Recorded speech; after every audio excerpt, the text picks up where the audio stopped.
tema da nossa ministração nesta noite é permanecendo em fé no tempo da tribulação. Permanecendo em fé no tempo da tribulação.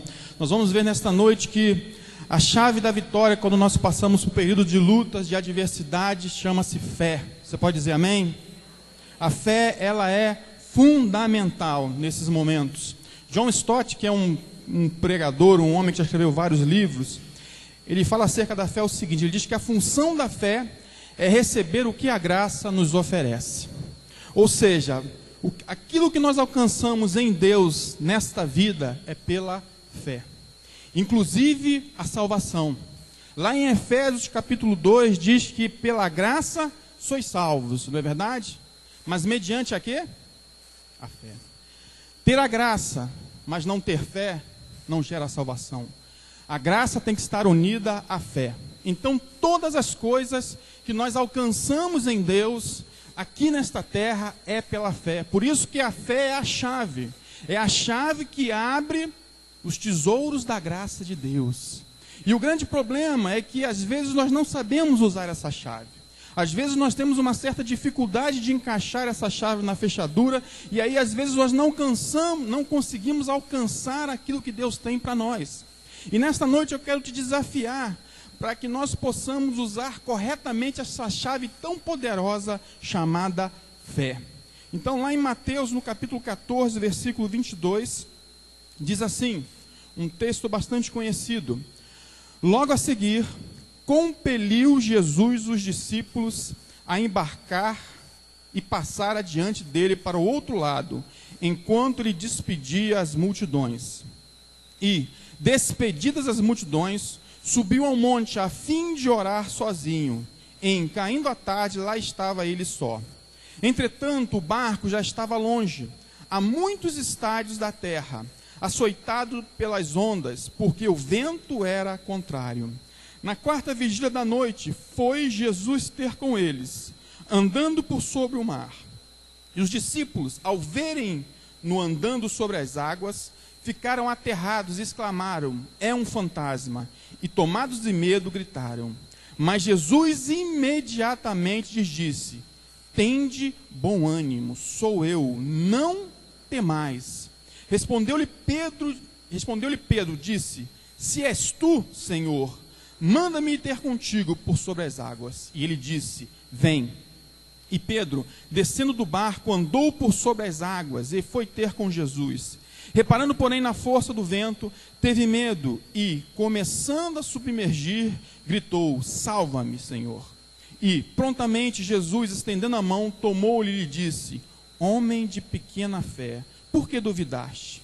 Subindo ambos para o barco, cessou o vento, e os que estavam no barco o adoraram, dizendo: verdadeiramente és o Filho de Deus. Até aqui, amém?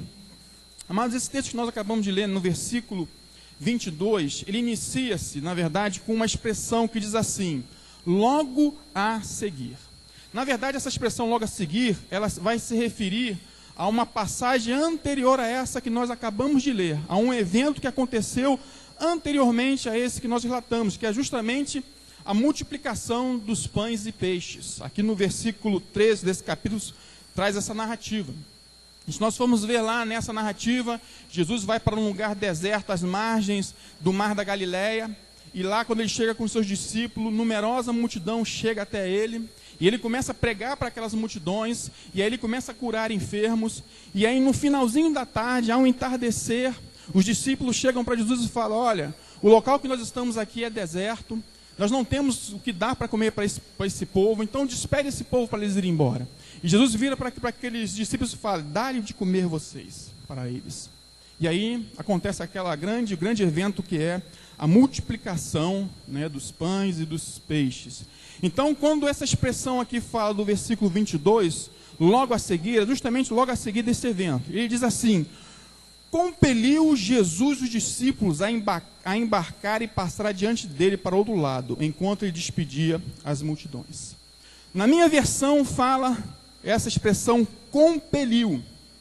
Em algumas outras versões, na NVI, diz insistiu. Numa outra versão de Almeida fala obrigou. E na versão atual, né, da Bíblia da linguagem de hoje, diz que ordenou. No grego, essa palavra compeliu significa empurrar, coagir, por força física ou por força de contrato.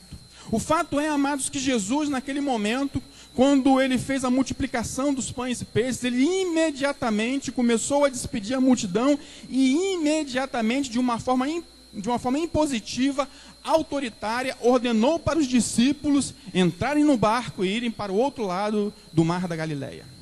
E eu creio que se Jesus ele ordenou, ele obrigou esses discípulos, eu acho que os discípulos não queriam sair e ir embora. Eles queriam estar, na verdade, com Jesus. Talvez os discípulos queriam estar com ele ali naquele momento, confraternizando, né, se alegrando com o grande milagre que Jesus tinha feito naquele momento, mas ali o texto diz que Jesus ele obrigou para que seus discípulos atravessassem o mar da Galileia. E a questão é, qual o motivo principal que Jesus teve para tomar essa atitude? De obrigar praticamente aquele grupo de discípulos, os 12 apóstolos, a entrarem no barco e atravessar o mar da Galileia. Qual o motivo principal? E eu analisando o texto aqui, eu vejo que no versículo 23 nós temos um dos motivos. Diz o versículo 23 que é o seguinte: e despedidas as multidões, subiu ao monte a fim de orar sozinho. Em caindo a tarde, lá estava ele só. Então, amados, talvez Jesus ele despediu aqueles discípulos, ordenou para que eles atravessassem o mar da Galileia e despediu a multidão para quê? Para ter um momento de intimidade com o Pai, para ele estar a sós, como ele fala aqui no versículo 23. E se nós formos reparar nos evangelhos, você vai ver que isso é uma prática habitual de Jesus. Jesus, volta e meia, depois de ministrar as multidões, ele se separava num lugar solitário, às vezes subia ao monte e lá orava, né? Tendo um momento de comunhão, de intimidade com o Pai. Em algumas situações ele chamava os discípulos mais próximos, Pedro, Tiago e João, também para ter esse momento. Mas em diversas situações, Jesus teve esse momento de intimidade com o Pai. Então talvez esse seja um dos motivos que levou Jesus a empurrar os discípulos a ir embora. Mas, amados, eu estudando esse texto, eu analisando também os textos paralelos nos outros evangelhos, né, do evangelho de Marcos, que traz a mesma narrativa, com ênfase e diferença, eu venho entender que, na verdade, existia um motivo ainda maior que levou Jesus a tomar essa atitude impositiva para com os discípulos. E esse motivo se encontra lá no evangelho de Marcos. A narrativa é diferente, mas um complementa o outro. E se nós formos virar lá em Marcos, eu queria que você deixasse marcado aí em Mateus, e você desse uma viradinha de leve, um pouquinho mais para frente, em Marcos, no capítulo 6. Marcos, no capítulo 6, que é a mesma narrativa que nós acabamos de ler em Mateus, mas Marcos ele dá uma ênfase diferente. No capítulo 52, no versículo 52. No versículo 52, na verdade, o versículo 52, ele é um encerramento, né, do discurso de Marcos com relação a esse evento, né? O 52 encerra esse assunto, que foi justamente o Jesus ter impelido os discípulos a atravessarem o mar da Galileia. Então, depois de Jesus ter impelido os discípulos a atravessarem o mar da Galileia, depois de eles terem passado por aquela tempestade, depois de Jesus ter aparecido ele andando por sobre as águas, Marcos ele fala que tudo isso aconteceu por um motivo. Por quê?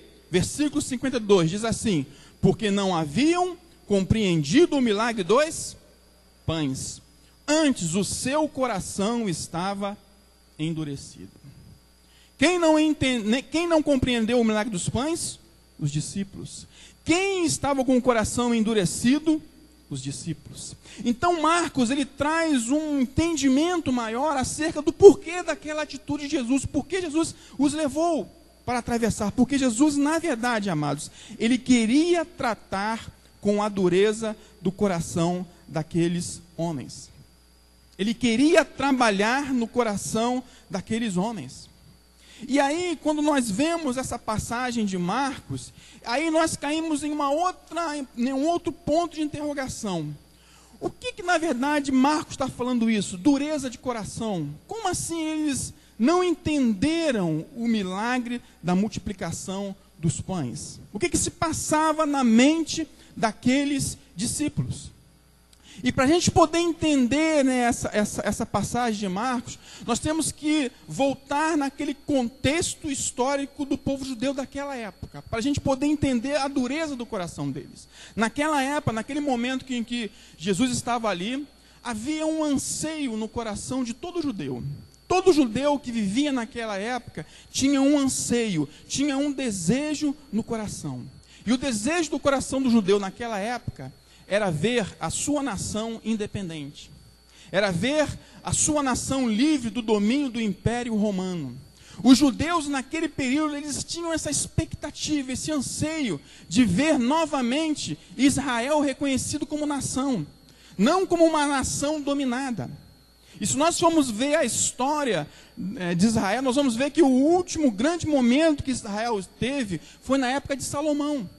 O grande império de Salomão, e naquela época Israel era uma potência mundial. Mas logo depois de Salomão, há a divisão do reino, há a divisão das tribos, e a partir dali, os judeus começam a ser subjugados por outras nações. E aí, se você for ver a história, isso é a história da humanidade, você vai ver que os judeus são dominados pelos assírios, pelos babilônicos, pelos medo-persas, pelos gregos e agora pelos romanos. Então havia esse anseio, um desejo muito forte no coração do judeu. Nós queremos a nossa liberdade, nós queremos a nossa independência. E é interessante que os judeus, eles tinham essa expectativa debaixo de uma promessa. Havia uma promessa lá no livro de Moisés, no livro da lei, nos profetas, uma promessa da vinda de um Messias, um libertador, um salvador. E na cabeça dos judeus, amados, esse libertador, esse Messias, esse prometido, ele viria para os judeus. Eles criam que esse Messias prometido, ele viria para o quê? Libertar o povo judeu da escravidão, daquele domínio dos outros impérios.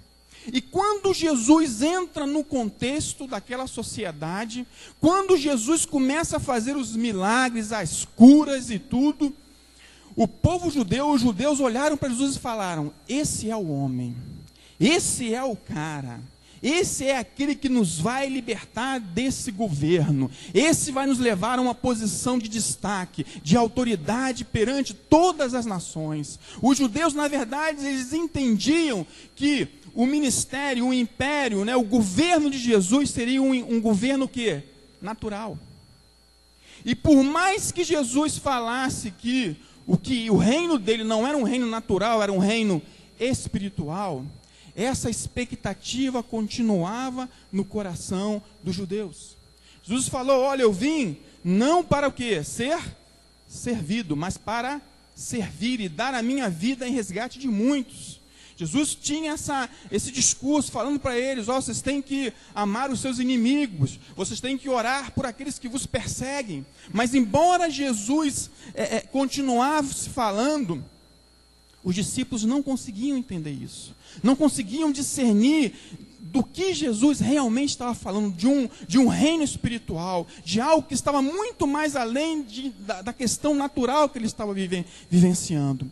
E aí, em função disso, amados, nesse contexto, nessa situação, é que Jesus quer tratar com o endurecimento do coração daqueles homens. Porque quando há a multiplicação dos pães e peixes, se você for ver a narrativa de João, você vai ver que quando ele fez a multiplicação dos pães e peixes, a multidão quis arrebatar Jesus e proclamaram como rei.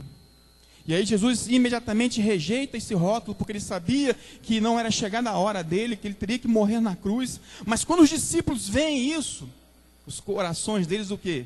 Tornam-se endurecidos. Não, é isso mesmo, esse homem ele vai vir para realmente governar, esse homem vai vir para nos libertar.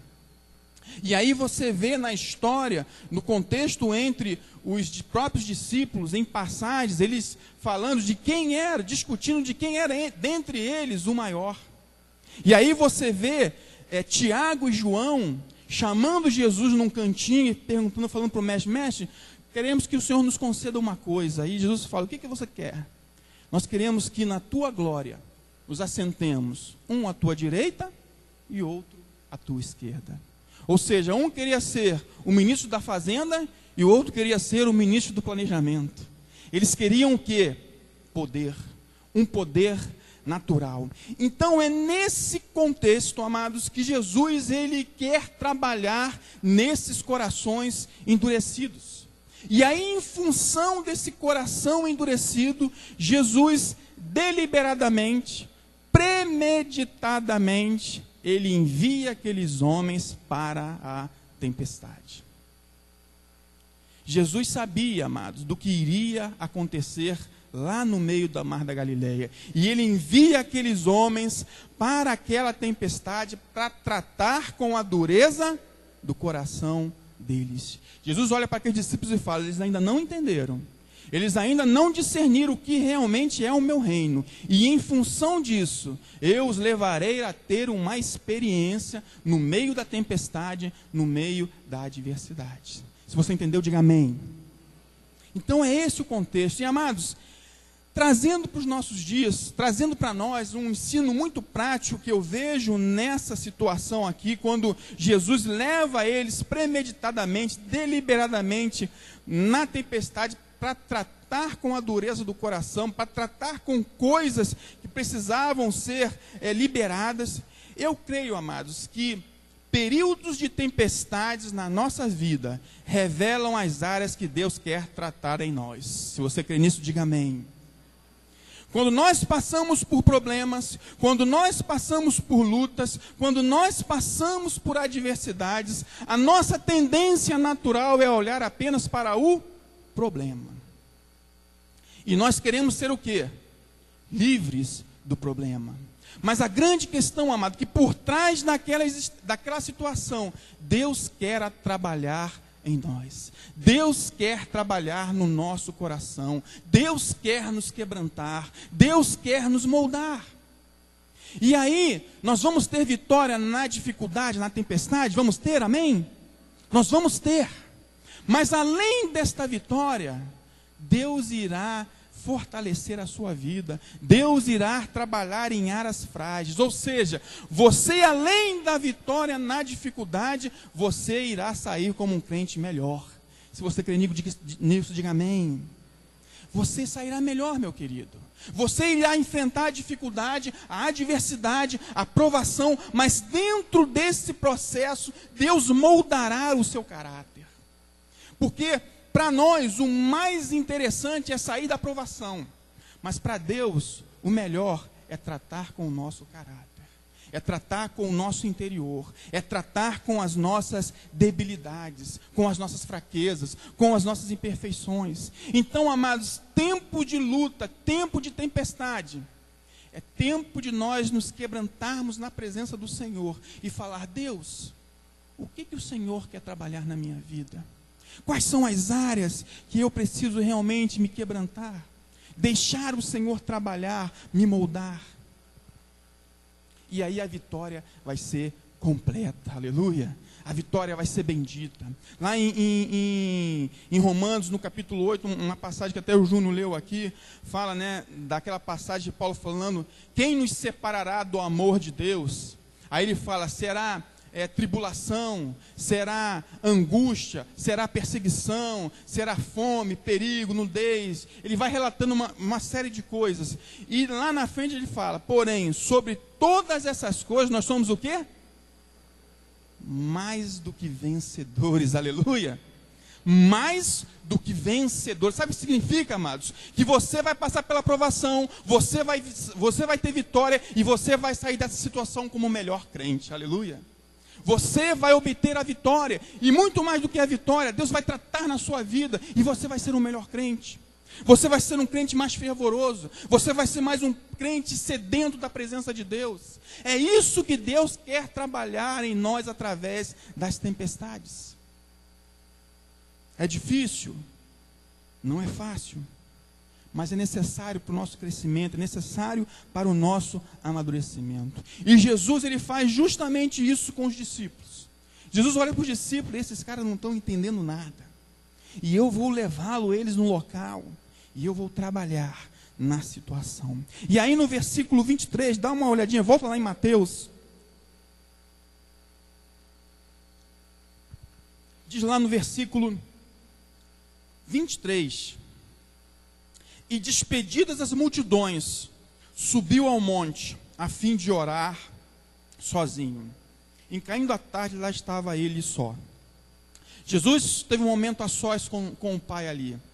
E o texto não fala o que ele orou, mas eu creio que alguma coisa relacionada aos discípulos, com certeza Jesus o fez. Porque era um momento que ele estava trabalhando nessa situação. E no versículo 24, diz assim: entretanto, o barco já estava longe.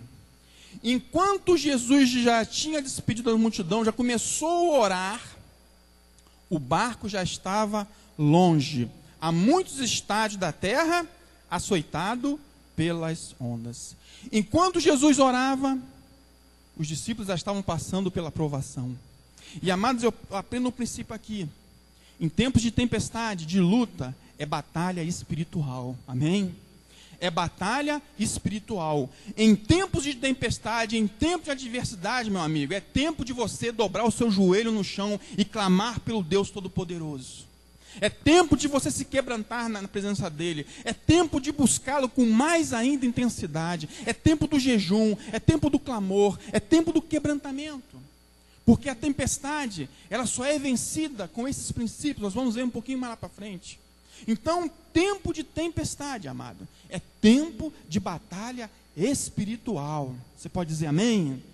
É tempo de você estar atento. É tempo de você realmente estar guerreando no mundo espiritual. Enquanto as coisas naturais estão acontecendo, eu estou batalhando no mundo espiritual. Porque o mundo espiritual rege o mundo natural. E aí, enquanto Jesus já estava orando, eles estavam já lá no meio do mar, sendo açoitados, já com as ondas vindo sobre eles, né? E no versículo 24 tem um dado muito interessante para a gente ter um entendimento da situação. Diz assim: entretanto o barco já estava longe a muitos estádios da terra, há muitos estádios. Estádio era uma medida, né, de distância que se usava na época. E um estádio tinha mais ou menos uma distância de 180 metros. Um estádio, 180 metros.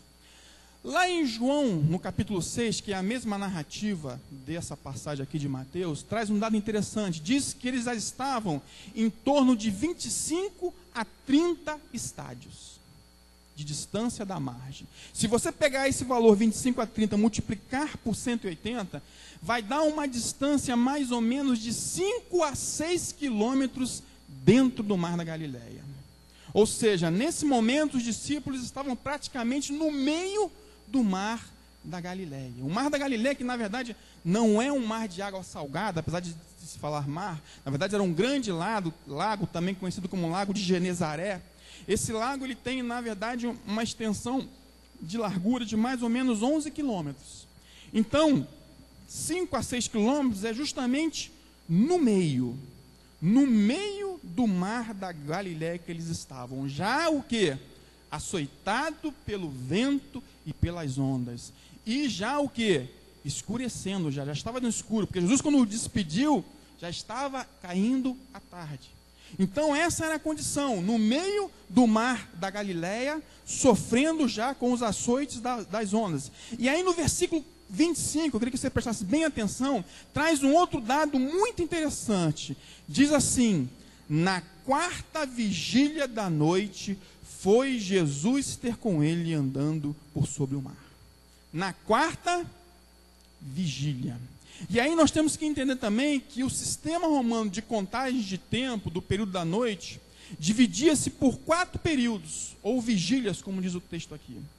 cada período de vigília, ele tinha um período de 3 horas. Então, de 6 da tarde a 9 da noite, era o primeiro período de vigília. E é justamente nesse período que Jesus está orando e que os discípulos já estão no meio do mar, sendo açoitados pelo vento e pelas ondas. Então, a primeira vigília, de 6 às 9. A segunda vigília, de 9 à meia-noite. A terceira vigília, de meia-noite às 3 da manhã. E a quarta vigília, que foi quando Jesus apareceu para eles, era de 3 da manhã, das 3 da madrugada às 6 da manhã. E aí, amados, se você for fazer uma análise e entender que eles já estavam passando apuro na primeira vigília e que Jesus só apareceu na quarta vigília, isso dá mais ou menos um intervalo de 10 horas.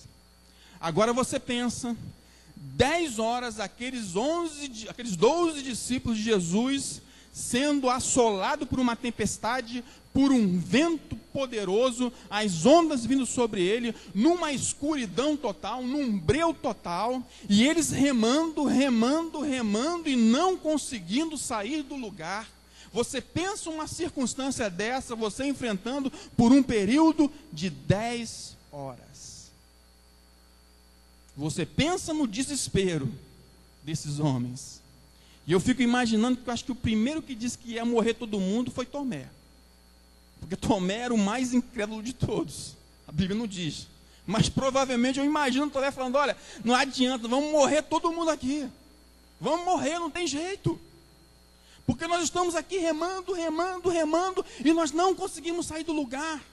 E eu fico imaginando também, amados, na cabeça daqueles discípulos, eu acho que ficava uma perguntinha na cabeça deles matutando. Aonde está Jesus? Aonde está Jesus? Jesus nos obrigou a entrar nesse barco, Jesus nos obrigou a atravessar esse mar, e agora nós estamos aqui no meio desse mar, e nós vamos morrer, já estamos há 10 horas, nós não mais aguentamos. Aonde está Jesus? E eu creio que o desespero começou a tomar conta daqueles homens. E é interessante, amados, que no capítulo 8 de Mateus, eles passam pela mesma situação. Estão atravessando o mar também está encapelado, né? Está realmente as ondas. Mas no capítulo 8 de Mateus existe uma diferença. Vocês lembram qual é a diferença dessa passagem? Qual? Jesus estava no barco. No capítulo 8, Jesus estava no barco. E nós temos uma musiquinha muito bonitinha que diz assim, né? Com Cristo no barco tudo vai muito bem. Vai muito bem. Me ajuda aí, gente. Vai muito bem. Com Cristo no barco tudo vai muito bem. E passa o temporal. Não é isso que nós cantamos? Mas só que nesse momento, Jesus não estava no barco. E amados, eu acho que tudo, Jesus ele tem a onisciência.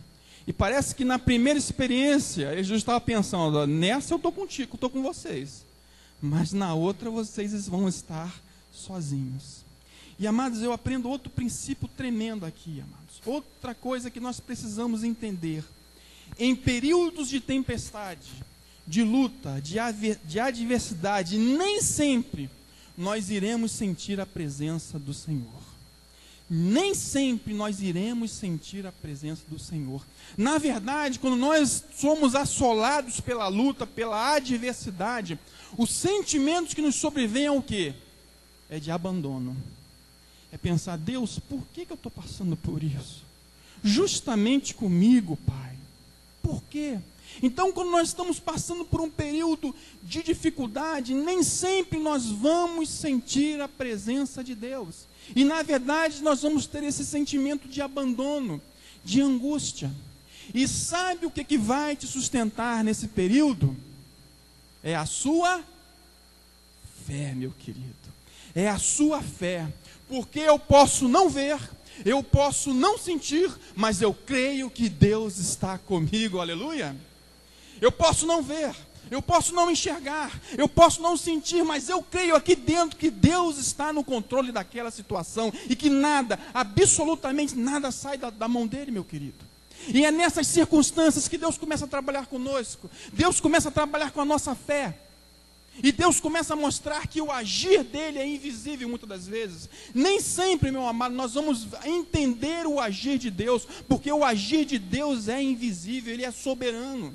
Ele não tem que nos dar explicações, a forma como ele age para resolver o problema. Então nem sempre nós vamos sentir a presença dele, mas o que vai nos manter firme é a fé. É a fé no Deus invisível, meu amado. É o que diz lá em Abacuque: ainda que a figueira não floresça, ainda que a vide não dê o seu fruto, ainda que o fruto da oliveira minta, ainda que não haja mantimentos no campo, contudo eu me alegrarei no Senhor, exultarei no Deus da minha salvação, aleluia.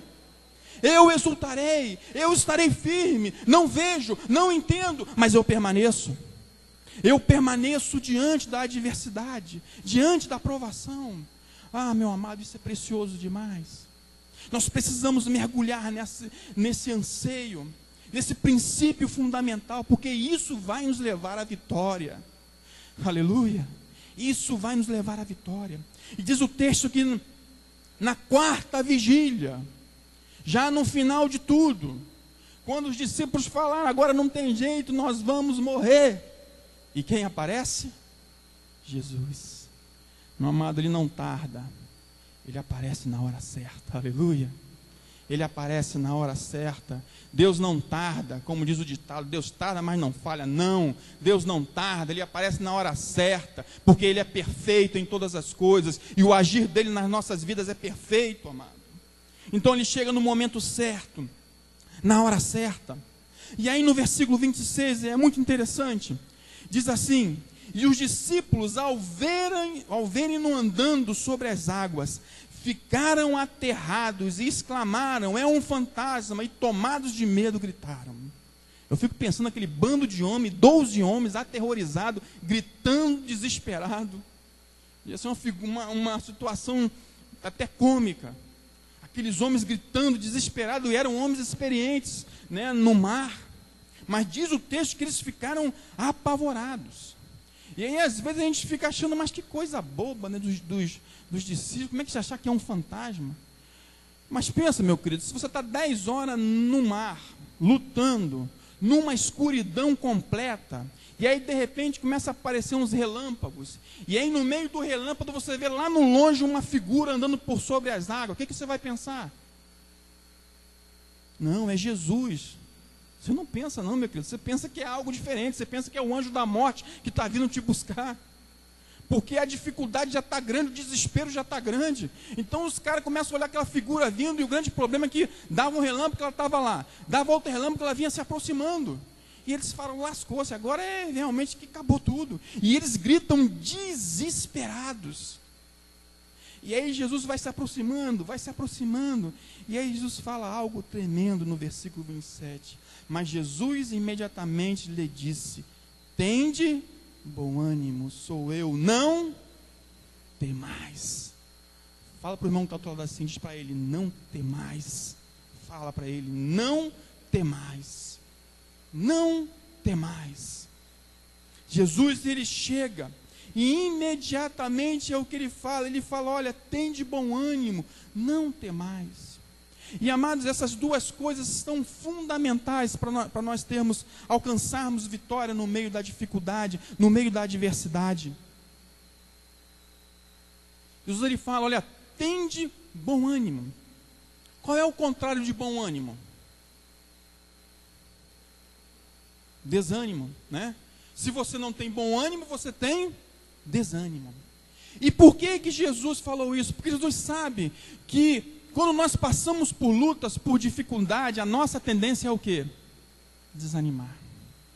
É aquele baque que vem sobre a nossa alma e nós nos desanimamos. E nós olhamos e falamos: não tem mais jeito. Isso é natural, isso é do ser humano. Mas Jesus, ele fala: olha, tende bom ânimo. Porque Jesus sabe que o desânimo pode nos levar a um lugar de derrota. O desânimo nos leva a um lugar de desespero. O desânimo nos leva a um lugar de angústia, de depressão. Por isso Jesus fala, olha, tende bom ânimo. Querido, em tempo de dificuldade você tem que vigiar o seu coração. Você tem que vigiar o seu coração, porque o seu coração, a palavra já diz, ele é enganoso.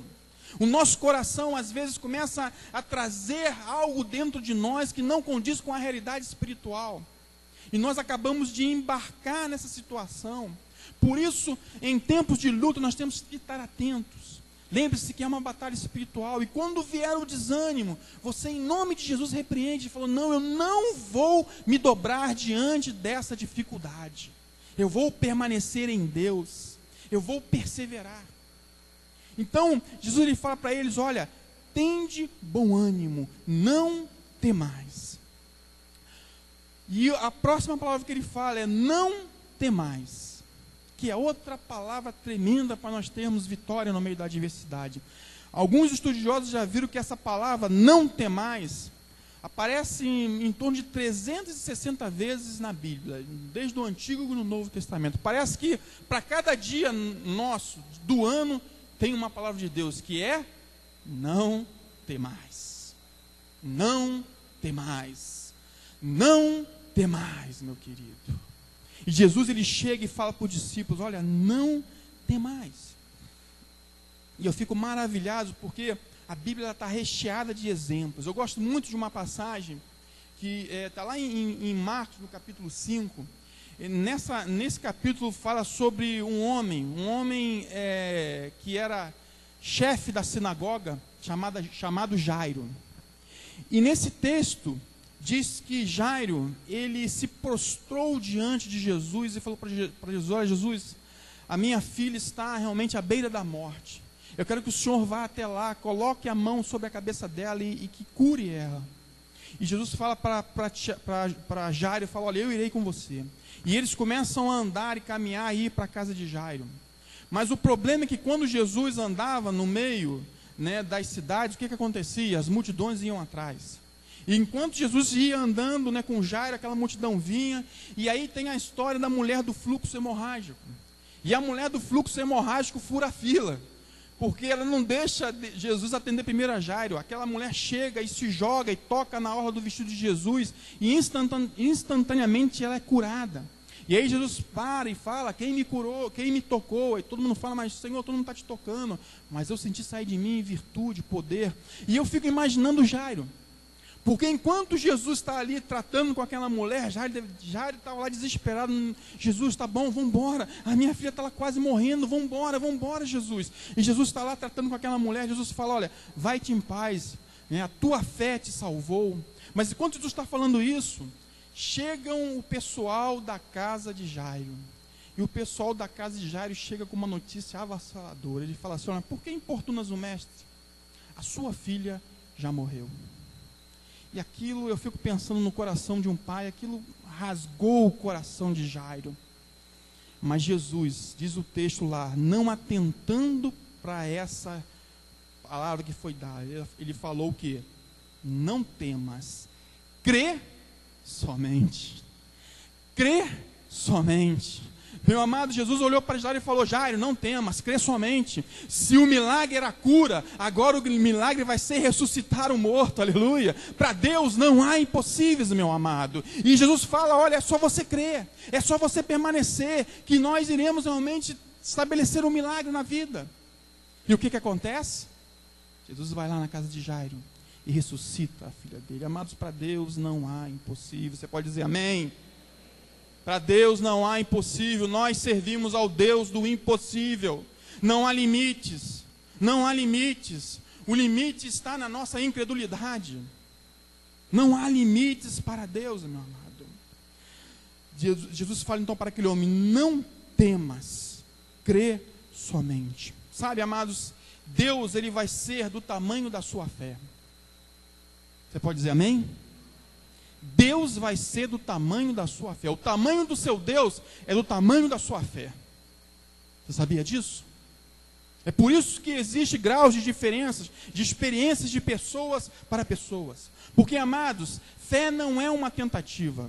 Não é uma possibilidade. Fé é uma convicção. Eu creio que vai acontecer. Aleluia. É uma convicção no seu interior que Deus coloca e que você começa a investir nessa expectativa bendita. Já falaram que muita fé, muito poder. Pouca fé, pouco poder. Nenhuma fé, nenhum poder. Então há uma relação direta, amados, direta do agir de Deus na nossa vida com a nossa fé. Nós temos que entender isso, que Deus, ele reage muito mais às nossas atitudes do que ele usar propriamente dita a sua soberania. Nós temos que ter esse discernimento. Às vezes nós temos uma fé muito passiva, meu amado, eu já tenho falado isso. Não, seja que Deus quiser. Não, amado, Deus quer que você trabalhe na sua fé. Deus quer que você creia. Deus quer que você cresça nessa questão. E nós temos que aprender isso. E no meio da adversidade, no meio da tempestade, é o momento ideal para Deus trabalhar na nossa fé. Aleluia. E Ele trabalha. E aí, amados, a partir do versículo 28, diz assim: respondeu-lhe Pedro, disse: se és tu, Senhor, manda-me ir ter contigo por sobre as águas. E ele disse: vem. E Pedro, descendo do barco, andou por sobre as águas e foi ter com Jesus. Amados, que passagem bonita. Que coisa interessante que Pedro alcançou. Pedro, dos 12 discípulos, ele era o mais impulsivo, com certeza. E essa impulsividade, às vezes, colocava Pedro em umas situações apertadas. Mas aqui, nesse momento, amados, Pedro, ele teve um surto de fé. Pedro, quando viu que era Jesus, Jesus falou: olha, tem de bom ânimo, não temais. Pedro falou assim: Jesus, se és tu mesmo, manda-me ir até contigo. E o que Jesus responde? Vem. Jesus fala justamente para Pedro: Pedro, vem. E amados, eu creio que é algo muito interessante, porque eu fico olhando para a resposta de Jesus e fico pensando assim, talvez Jesus podia ter dito para Pedro assim, falado para Pedro: Pedro, espera aí, Pedro, eu sou Deus, eu posso andar por sobre as águas, mas você? Jesus falou isso? Não. O que Jesus falou? Vem. Sabe, amados, eu creio que Jesus vibrou com a atitude de Pedro. Jesus olhou para Pedro e falou: Pedro, é isso mesmo, pode vir, que você vai andar por sobre as águas, é só você exercitar a sua fé. Vem, Pedro. E Pedro começou a andar por sobre as águas. Amados, que coisa maravilhosa, que coisa tremenda, que coisa sobrenatural. Pedro, quando realmente tirou os olhos das circunstâncias, ele começou a experimentar o sobrenatural de Deus. E foi através da fé. Porque ele creu que ele poderia começar a andar por sobre as águas. E eu fico imaginando a satisfação de Jesus com essa atitude de Pedro, com a mesma satisfação que um pai tem quando o filho começa a andar. Todos aqui que são pais já tiveram essa experiência, amém? Dos primeiros passos do filho. E é algo assim emocionante. Porque ele começa a engatinhar, aí de repente ele começa a se apoiar nos móveis devagarinho, e aí chega num momento que ele assim, começa a se apoiar, e aí você chega para ele, você se ajoelha e fala assim: vem, meu filho, vem. E aí ele olha para você, ele já enxerga em você que você é o protetor dele, que em você ele tem confiança. De que ele faz? Ele larga e começa a caminhar na tua direção, e você pega ele e abraça, e aquilo ali te alegra demais. Meu filho, você andou. E amados, com Deus, com Jesus aqui foi o mesmo momento. Jesus olhou para Pedro: Pedro, é isso mesmo, Pedro, vem que você vai andar. E Pedro, ele andou por sobre as águas. A fé, amados, nos leva a experimentar o sobrenatural de Deus. Se você crê nisso, dá um glória a Deus, meu querido. Aleluia. A fé nos leva a experimentar o sobrenatural de Deus. Quando nós começamos a trilhar na fé, Deus começa a nos levar num patamar maior. É por isso que lá em Hebreus 11:6 diz que sem fé é o quê? É impossível agradar a Deus, não tenho como agradar a Deus, nós temos que ter fé para agradar a Ele. E Pedro agradou ao Pai. Pedro começa a andar e Jesus realmente se empolga com aquilo. Mas aí, amados, acontece algo. E aí no versículo 30, diz o seguinte: reparando, porém, na força do vento, Pedro teve o quê? Medo. E amados, medo é o oposto da fé. Medo, ele é o oposto da fé. Porque o medo nos leva à dúvida. E aí, o versículo 30 revela o nosso grande problema no que diz respeito à fé, que é a nossa inconstância. Nós somos inconstantes demais na fé. E aí nós, num determinado momento, estamos crendo, mas aí quando a coisa começa a apertar, o que acontece? Nós esmorecemos na fé. E nós começamos realmente a achar, realmente não tem jeito, não dá. E aí, em função disso, em função desse medo, dele ter reparado a força do vento, teve medo e começou a submergir, gritou: salva-me, Senhor. Amados, o medo ele gera dúvida, e esse é o oposto da fé. Quando Pedro ele começa a olhar as circunstâncias, quando Pedro começa a sentir o vento no rosto, ele sai do sobrenatural e cai no natural. E quando ele cai no natural, o que acontece? Ele começa a afundar, ele começa a submergir. Amados, nós temos que ter uma fé constante, amém? Uma fé constante, contínua, crescente, determinada. Uma fé que vai nos levar à vitória, ainda que você não veja o resultado, mas você tem que crer até o final, meu amado. E Deus, ele trabalha conosco nessas situações, nessas adversidades. Existe um texto lá em Tiago, e eu queria que você abrisse, deixa marcado em Mateus, que fala justamente sobre isso. Tiago, lá no capítulo 1, lá no finalzinho, dá uma viradinha. Tiago, capítulo 1. Ele vai falar justamente sobre essa situação. Tiago capítulo 1, a partir do versículo 5. Tiago capítulo 1, versículo 5. Amém? Acharam? Diz assim, Tiago falando: se, porém, algum de vós necessita de sabedoria, peça a Deus, que a todos dá liberalmente, e nada lhes improperá, e ser-lhe-á concedida. Peça, porém, com fé, em nada duvidando, pois o que duvida é semelhante à onda do mar, impelida e agitada pelo vento. Não suponha esse homem que alcançará do Senhor alguma coisa. Homem de ânimo dobre, inconstante em todos os seus caminhos. O texto de Tiago fala justamente isso, que nós não devemos o quê? Duvidar. Porque quando nós duvidamos, nós somos como um homem de ânimo dobre. E o homem de ânimo dobre, ele é inconstante em todos os seus caminhos. O homem de ânimo dobre é aquele que hoje está explodido em fé, mas amanhã, quando acorda, a fé desapareceu, sumiu, tomou do rio, sucumbiu-se diante da adversidade. Esse é o homem de ânimo dobre, inconstante. E amados, nós temos que, por isso que nós já falamos, nós temos que vigiar o nosso coração, nós temos que lutar contra o desânimo, nós temos que perseverar, permanecer. Uma outra coisa importante, amados, é que fé e perseverança caminham juntos. Amém? Você pode repetir comigo? Fé e perseverança caminham juntos. Caminham juntos. Fé sem perseverança, ela é passageira. E é por isso que a palavra nos convoca a sermos perseverantes, a sermos constantes. Tem uma outra passagem lá em Hebreus também. Hebreus, é só você dar uma viradinha na página, que Hebreus fica antes de Tiago.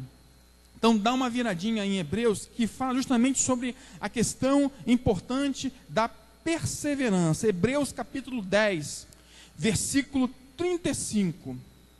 Hebreus capítulo 10, versículo 35. Diz assim: não abandoneis, portanto, a vossa confiança. Ela tem grande galardão, Com efeito, tendes necessidade de perseverança, para que, havendo feito a vontade de Deus, alcanceis a promessa. Porque ainda dentro de pouco tempo, aquele que vem virá, e não tardará.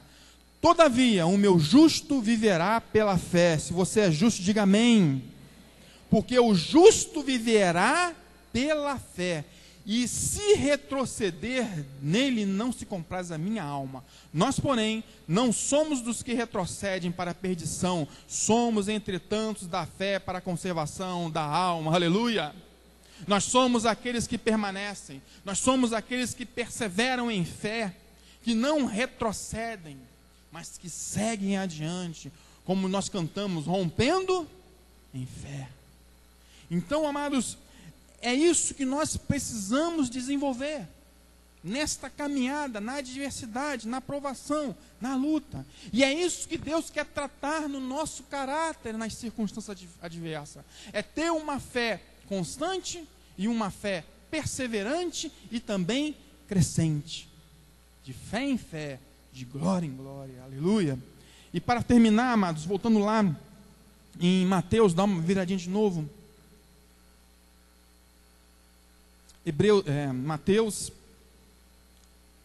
no final, já do capítulo, do capítulo que nós lemos aqui, no versículo 31, depois de Pedro submergir, quer dizer, Pedro ele não afundou totalmente, ele gritou, salva-me Senhor, e prontamente Jesus estendeu a mão e tomou-o, e lhe disse, homem de pequena fé, por que duvidaste? Subindo ambos para o barco, cessou o vento. Quando Pedro começou a submergir, Pedro não afundou totalmente, Jesus o toma pela mão. Agora, amados, Jesus, ele volta para o barco como? A nado? Ele volta, ele chega até o barco andando. E quem volta com ele? Pedro. Então, amados, nós entendemos que quando Jesus levanta Pedro, ele foi andando por sobre as águas e voltou o quê? Andando por sobre as águas. Eu não creio que Jesus pegou Pedro pela mão e saiu quicando Pedro na água. Eu creio que ele pegou Pedro, levantou Pedro e eles voltaram caminhando para o barco. Então Pedro andou na ida, mas também andou na volta. Embora fosse um homem de pequena fé, como diz o texto. Mas o que eu quero atentar realmente é justamente essa expressão. Jesus fala que Pedro ele era um homem de pequena fé. Naquele momento, Pedro era um homem de pequena fé. Agora, mais lá na frente, quando Jesus já tinha sido crucificado, ressuscitado, lá em Atos você vê Pedro, numa única pregação, 5.000 almas se convertem, curando enfermos, e diz a tradição, né, que não é algo que não está relatado na Bíblia, mas diz a tradição que Pedro ele foi morto, crucificado de cabeça para baixo, porque ele não era digno de morrer como mestre dele. Aí eu pergunto, Pedro, ele continuava com essa fé pequena? Sim ou não? Não continuava. Naquele momento, Pedro ele tinha uma fé pequena, mas ele terminou os seus dias, amados, como um dos heróis da fé, aleluia. Sabe o que eu entendo nisso, amados? Que a fé, ela precisa ser desenvolvida. A fé precisa ser desenvolvida na nossa vida.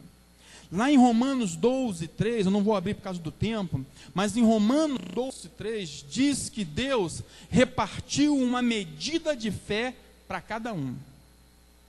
Então, quando nós aceitamos a Cristo, Deus nos concedeu uma medida de fé.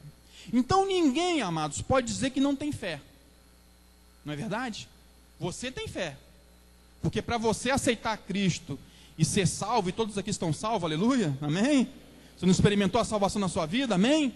Você teve que ter fé para tomar posse da graça de Deus. Então, Deus repartiu uma medida de fé a cada um. Agora, essa medida de fé ela é definitiva? Sim ou não? Não é definitiva. A medida de fé que Deus nos dá é uma medida básica, é tipo básico. E essa fé, ela precisa ser o quê? Desenvolvida.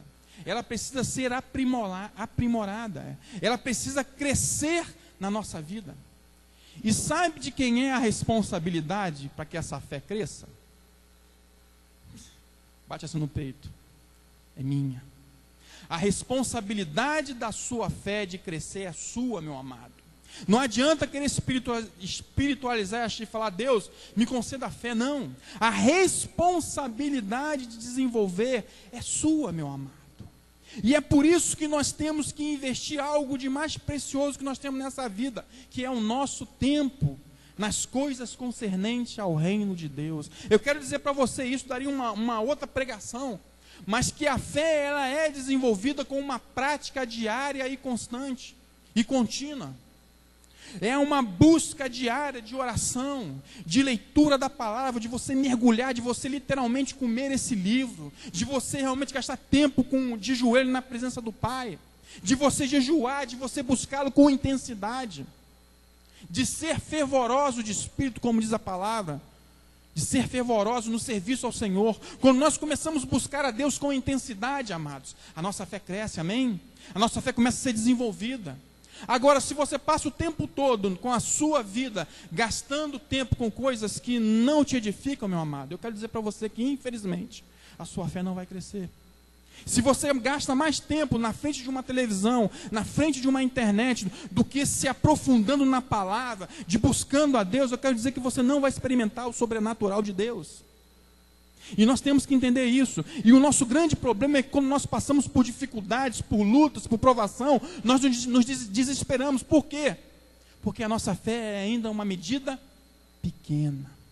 Porque ainda nós não conseguimos investir tempo de ter uma intimidade. Amados, nós só confiamos em quem nós conhecemos. Entenda isso. Você só vai confiar plenamente em Deus quando você o conhecer mais e mais profundamente.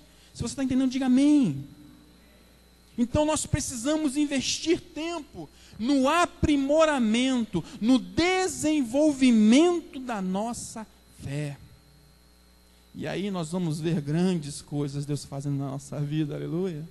Nós vamos ver o sobrenatural de Deus, nós vamos experimentar algo tremendo, nós vamos subir num patamar de intimidade, de revelação do Deus poderoso que Ele é, meu amado. Mas é preciso, é necessário nós investirmos tempo. A fé, amados, para terminar, ela possui 2 estágios de desenvolvimento. Isso é importante nós entendermos. Ela possui 2 estágios de desenvolvimento. A fé, ela começa a ser trabalhada primeiro no nosso interior. É aqui dentro. É aqui dentro que se inicia esse estágio. É nesse processo contínuo que nós temos de nos achegarmos a Deus, e Ele também se achega até nós. E a fé começa a ser gerada aqui no seu interior. E começa você ter realmente uma convicção muito grande de que Deus está no controle. E quando esse estágio realmente termina, é que a fé passa para o segundo estágio, que é agir nas nossas circunstâncias, que é agir nos nossos problemas, que é aquilo que nós queremos, na verdade. E o grande problema é que às vezes nós queremos inverter, nós queremos ver a nossa fé agir primeiro no exterior, sem agir no nosso interior. E Deus, amado, Ele quer trabalhar no nosso interior, amém? Deus é através da situação. Por isso, amados, Deus Ele quer gerar no seu interior essa busca constante, esse desejo, essa sede, esse anseio. E aí, amados, nós vamos experimentar algo muito maior daquilo que nós temos experimentado nos nossos dias. Você pode dizer amém? E já terminando, eu queria que o Lucas colocasse uma frase. Eu já coloquei alguma coisa sobre esse homem. É Smith e Wigglesworth. Nome difícil. Mas esse homem, se você for ver na internet, falando sobre a biografia da vida desse homem, esse homem foi um homem que andou em fé. O sobrenatural vinha na vida desse homem, ele foi utilizado tremendo no ministério de cura. Um homem assim que experimentou algo tremendo de Deus, um homem que andou num patamar muito maior. E aí ele fala algo interessante nessa fala, ele diz assim: para Deus não há impossíveis, Toda impossibilidade está em nós, quando medimos Deus pelas limitações de nossa incredulidade. A limitação está em nós, amados. A dificuldade está em nós, porque Deus é um Deus perfeito, aleluia. Deus, Ele é perfeito. Por isso, nesta noite, amados, eu quero lançar um desafio para você, de atrever-se a crer, aleluia. De você se atrever diante de Deus a crer no impossível. Eu não sei qual é a sua dificuldade, eu não sei qual é a sua luta, mas eu creio que em todas essas coisas nós somos mais do que vencedores, aleluia. E se você quer isso para a sua vida, se você quer se atrever a crer, eu queria que você se colocasse de pé nesta hora, em nome de Jesus, amém?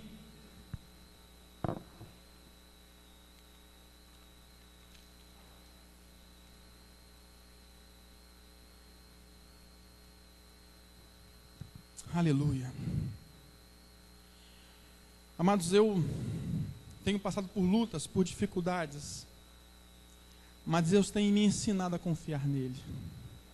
Deus tem ministrado no meu coração, e eu quero dizer para vocês, eu tenho amado demais esse Deus. Eu tenho visto que falar, Deus, eu sem ti não sou nada. Eu preciso muito, muito, muito da tua presença. E eu queria que nessa hora você se colocasse na presença desse Deus, meu amado. Eu queria que você fechasse os teus olhos nessa hora. E amados, eu sei que existe necessidade no meio do povo agora. Eu sei que existem problemas, adversidades. Mas nesta hora nós queremos invocar ao Deus das causas impossíveis. O Deus que tudo pode. O Deus que se move de uma forma invisível no nosso meio. E que traz à existência as coisas que ainda não existem. Que pela palavra criou todas as coisas. Nós precisamos ter essa visão da glória do nosso Deus. Porque Ele pode ir muito mais além daquilo que nós pedimos, daquilo que nós pensamos, daquilo que nós precisamos. E nessa hora eu queria que você se colocasse na presença do Senhor. E se você tem uma necessidade, eu queria que você, num ato de fé, colocasse as suas mãos viradas para cima, com palmas para cima nessa hora. E colocasse diante de Deus nesta hora a sua necessidade, em fé. Se você crê no sobrenatural de Deus, você coloca as suas mãos viradas para o alto. E coloque diante dele nesta hora, levanta as suas mãos nesta hora. E fala, Deus, aqui está a minha dificuldade. Mas eu creio no teu sobrenatural. Eu creio no teu agir. E eu creio que o Senhor, além de me dar livramento, o Senhor me dará intimidade contigo. Que eu andarei mais próximo de ti.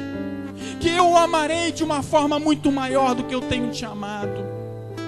Comece a colocar a sua necessidade diante do Senhor nesta hora, amado. Comece realmente a declarar isso. Comece a andar em fé. Faça como Pedro nessa hora. Coloque os pés sobre as águas e comece a declarar a vitória. Comece realmente pelos olhos da fé, ainda que você não vê, mas creia nesta hora e comece a declarar a vitória sobre essas circunstâncias. Oh, aleluia! Creia, creia, creia em nome de Jesus. Continue com as suas mãos para o alto, meu amado. Continue clamando. Continue clamando, pedindo ao Senhor nesta hora. E eu quero orar por você nesta hora. E eu quero declarar em nome de Jesus, onde você está, que o Espírito Santo de Deus em ti impacte nesta hora. Que nesta hora haja um mover sobrenatural sobre a sua vida.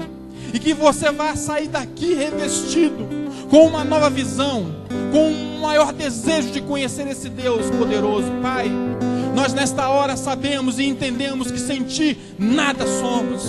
Nós nesta hora, Senhor Deus, colocamos as nossas necessidades diante do teu altar, Senhor Deus, diante do Deus vivo, ó Pai.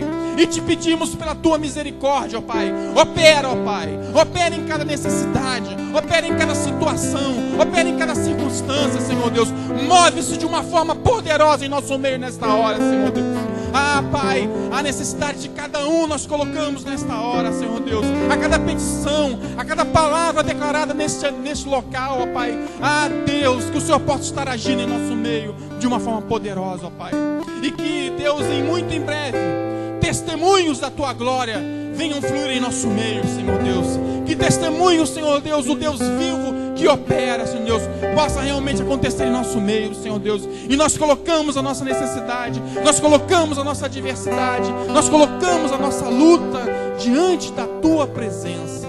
No nome santo, maravilhoso e eterno do Teu Filho amado, Jesus Cristo.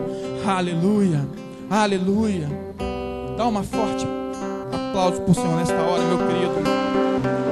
Ele é Deus, Ele é Deus, Ele é Deus, Ele é Deus. Amém. Graças a Deus. Pode se assentar, que Deus te abençoe. E lembre-se, não desanime, persevere em nome de Jesus. Aleluia.